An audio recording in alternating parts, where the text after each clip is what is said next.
نبی پاک علیہ السلام کی حدیث آپ نے بھولنی نہیں، یاد رکھیں گے انشاءاللہ، کتاب سمیت یاد رکھنی ہے، ترمذی میں موجود ہے۔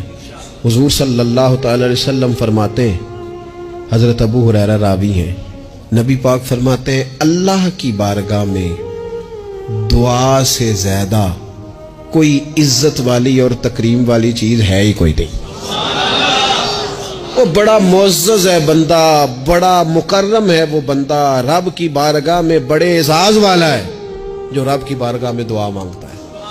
اس سے بڑی عزت اور تکریم والی شے ہی کوئی نہیں۔ اور یار لوگوں کی کسی بڑے آدمی سے ملاقات ہو جائے تو فریم کرا کے فوٹو لگائی ہے، ساری زندگی اس چیز کو بیچا ہے، وہ سمجھتا ہے بڑا اعزاز ہے، اتنے بڑے بندے نے مجھے سامنے بٹھا لیا، اور بالکل تنہائی میں 1 to 1 ملاقات، اور اس نے مجھے کہا آپ خود بیان کریں جی کیا مسئلہ ہے، میں آپ کا حل کرتا ہوں۔ کتنی بڑی تکریم کی بات ہے۔ تو اگر کوئی دنیا دار بڑا آپ کو اور مجھے سامنے بٹھا لے تو لوگ سمجھتے ہیں بڑی تکریم کی بات ہے، اور جس کو رب کہے آ اور مانگ مجھ سے۔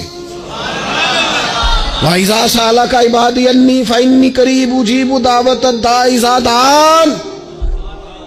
فرمایا محبوب جب میرے بندے آپ کی بارگاہ میں آ کے میرا پتہ پوچھے تو ان سے کہنا میں ان کے قریب ہی ہوں، جب بھی دعا مانگیں گے میں قبول فرما لوں گا۔